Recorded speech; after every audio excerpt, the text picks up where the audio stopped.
Welcome back, my friends, to another episode of the Smart Empath Podcast. I'm Michael Hagstrom, doctor in counseling, here to guide you on another exploration into the beautiful living of being an empath. You know, today we're going to talk about something that holds a very special place in every empath's heart, and that's relationships. So let me bring you into the world of Maya.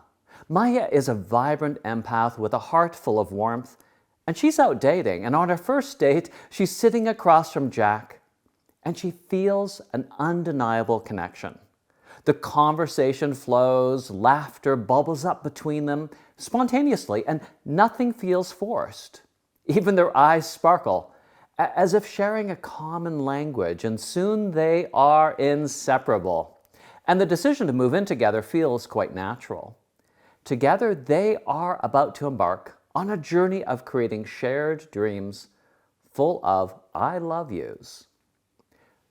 But as they unpack their last box, the first sign of trouble appears. Jack, once attentive, starts to become dismissive. His charismatic charm is suddenly no longer a burning fire. Instead, it's like a candle flickering as if ready to go out, revealing moments of cold indifference. And as time goes on, Maya finds herself walking on eggshells within an atmosphere that is becoming heavier and heavier with an unspoken tension. A casual remark about some forgotten chore ends up spiraling into heated arguments, where Jack turns the tables on her, his words sharp. "You're too sensitive. Can't you see I'm stressed?" Maya, she starts retreating into this internalized blame, wondering, is this all my fault? I must be overreacting. Maya had wanted to create a sanctuary within their home, but instead it becomes a battleground of emotions, and Maya is feeling drained. She's been absorbing into her mind and her body all the tension of this relationship, blaming herself, confused, and constantly anxious. She was unaware that her empathic nature prevented her from looking at things with bold honesty, because she kept on giving Jack the benefit of the doubt. She kept believing the words of love, but continually ignoring his dismissive behaviors that revealed the truth. The gaslighting, the blame shifting, the codependency, and even trauma bonding. You see, Jack embodied narcissism. Jack had duped her right from the beginning, and Jack knew that he had to move fast because he really couldn't keep up the charade for long. But now, a few years in, Maya felt trapped. They lived under the same roof. Everyone believed that they were the super couple. I mean, the ones most in love. And even Maya's parents had fallen for Jack's clever deceptions. Maya had begun taking anti-anxiety medication when she never needed them before her relationship with Jack. But then something changed. One evening, alone at home, Maya was on her phone and she stumbled upon a guide about the signs of narcissism. And she went through the signs and checked off all that she related to. Now, she did not like her results, so she went back over the list, trying to convince herself that this was not true. And she was stunned. The majority of the signs could be seen in her relationship with Jack. She now saw the shadows clearly. Her denial was lifted. Even as she crumbled into tears, her journey out of this abusive relationship was not easy, but she did find her way. And, if you've ever been in a narcissistic relationship, whether it be as a child to a narcissistic parent, or experienced narcissistic bullying in school or in the workplace, or if you've ever dated or been partnered up with a narcissist, then I want you to do this. I want you to I have a free guide of 15 signs. Am I in a narcissistic relationship? You really need to grab this at smartempath.com/truth. That's smartempath.com/truth. TRUTH. And if you can't get it right now, you know what? Don't worry, you can get it later on. But the link is in the bio, okay? So now, I'm glad to say, though, that Maya was able to liberate herself from the abuse she experienced from Jack. She learned how to set boundaries, how to stand up for herself, how to be assertive and unapologetic with her truth. She knew how to catch the subtle signs of blame shifting and even fake vulnerable narcissism, where she no longer gave away her empathy to people who did not have her best interests at heart. Now, this story is one that I've heard far too often by empathic people with big hearts who want to believe in love and fall in love and trust the words spoken to them, because after all, shouldn't we be able to do that, right? Now, I want to backtrack to something, because within Maya's journey, she initially faced this dilemma. Do I coach Jack into understanding and listening to my needs within the relationship? Or do I face the pain of leaving and seek someone more attuned to my empathic nature? Now, Maya, like many empaths, they crave depth in their relationships. Maya longed for conversations that went beneath the surface, conversations that could explore the great variety of her thoughts and emotions. You see, empaths often experience something that could be compared to a whole universe within their soul. And if you're nodding as you listen, then guess what? You're probably an emotional empath. And like Maya, you may also need a physical warmth.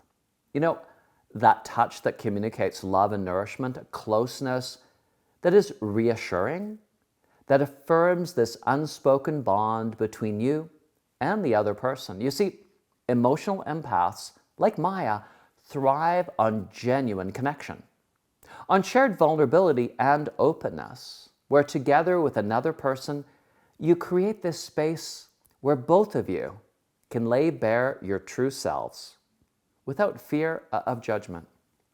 And when she met Jack, he knew just the right answers or just the right questions, I should say, to ask and to open her up. And Maya thought this meant he was genuinely interested in her, when in reality, he was on a fact-finding mission. And each time she opened up, he employed the narcissistic skill of mirroring. He would spontaneously invent lies and tell her one story after another that she believed.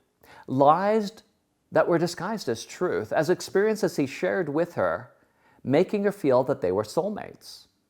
And, you know, he even saw how she languaged things and mirrored right back those same words. This is what I call showtime. That when a narcissist sets their sights on you, they go into a type of theater mode to put on a show, just to see how much they can seduce you, to make you theirs for however long it makes sense to them. It's a form of, hear this, possessive love. And then when they are ignoring you in the discarding phase of the relationship, where they're kind of bored with having to keep up their showtime appearances of love bombing, you're suddenly confused, just like Maya, where conflicts arise, and amidst the tension, you kind of question yourself, well, am I just needy? Are my expectations too high? Well, maybe relationships just change. The self-doubt creeps in. It kind of gnaws at your confidence and can even make you question whether or not your needs have any measure of validity. But you know what? Deep down, every empath knows that they are right, that your desires, they're not signs of weaknesses or neediness, that they are integral to your well-being, to the way that you need to experience friendship, love, and connection. And so for Maya, she had to do a good inventory of herself. And she had to understand that this wasn't about changing Jack or anyone else in her life for that matter, but it was about recognizing and honoring her own needs. And you know, there's so much online regarding toxic or narcissistic relationships that focus primarily on the narcissist. But what you're going to find here at smartempath.com is that my focus is on you, the empathic person who wants to find balance between giving and receiving, about standing in your truth and celebrate your empathic nature, where you no longer compromise it for anyone or anything. Perhaps as you're listening to this, you're kind of thinking of that one relationship that's been problematic for you. It could be in the past or it could be playing out right now in your present. It might be with a parent, a sibling, maybe a friend, work colleague, maybe even a partner. And if what I've shared about the needs of the emotional empath makes sense, then know you're not alone. Let's pause for a moment and really feel into this empathic dilemma for our relationships. It's this tension, this tight rope that we walk between, on one hand, needing to feel deeply connected, and on the other hand, sometimes feeling deeply hurt or disconnected from the ones we love, and not knowing quite what to do with all that. You see, the ability to feel so intensely, it really is both our superpower, but also kind of our Achilles heel. We dive into relationships with our whole hearts, right? Ready to understand, to nurture, to love, and to be loved. But this openness, this vulnerability, can also lead us into pain, where we feel other people's joys, but also their disappointments, their anger, maybe their resentments, sometimes even taking them on as our own. You see, we need to love deeply, but then we can also open ourselves up to even deception. And that is if we aren't skilled at detecting that deception. We live with this paradox, the beauty and need of deep connection, but also the pain and disappointment when it doesn't quite work out as we expected. Now, as a deeply feeling person, your depth, your warmth, your ability to tune into other people's emotions, well, it's something truly extraordinary. You bring a level of understanding and compassion that's rare, giving your relationships the potential of being truly rich and deeply meaningful. But as you might know, this depth of feeling comes with its challenges. Sometimes your big, caring heart can lead you into patterns of codependency, right? Where you end up prioritizing other people's needs over your own, or feeling like your happiness is tied to someone else's. Well, I'm here to help you learn how to care deeply while also standing up for your own needs. And this is going to include for you self-love. Every relationship has its dance. It's give and take. It's about finding that rhythm where you can be your authentic self, where your feelings are honored and your boundaries are equally respected with those in your life. And this now brings us to a crucial point. Empaths, with their open hearts and nurturing spirits, are often magnets, though, for narcissistic people.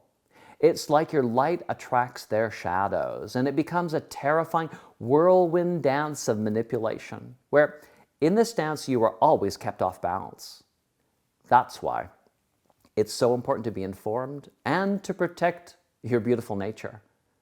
And so you know what? Before you end your day, I really want you to grab my free guide, 15 Signs Am I in a Narcissistic Relationship, at smartempath.com/truth.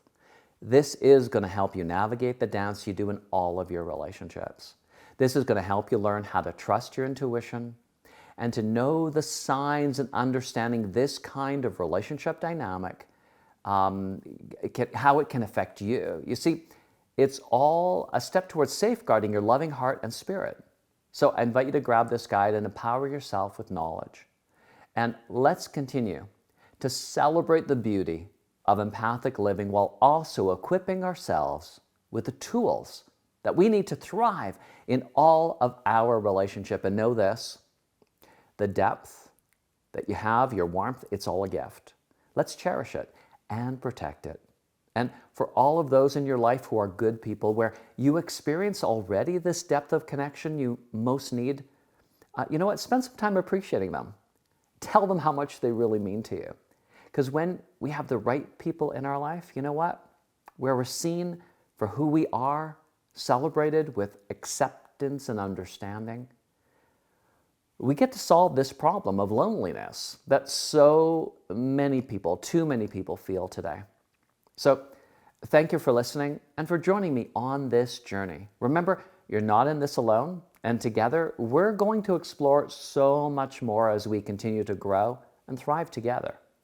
And make sure to check out the next episode, as we're going to explore how Maya healed and was able to champion herself, as she not only learned how to overcome Jack's narcissistic abuse, but especially she learned how to embrace the depth of her emotions and intuition as the vibrant empath she was born to be.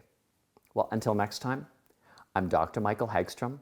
I look forward to walking this empathic journey with you. May love and peace be in your world today.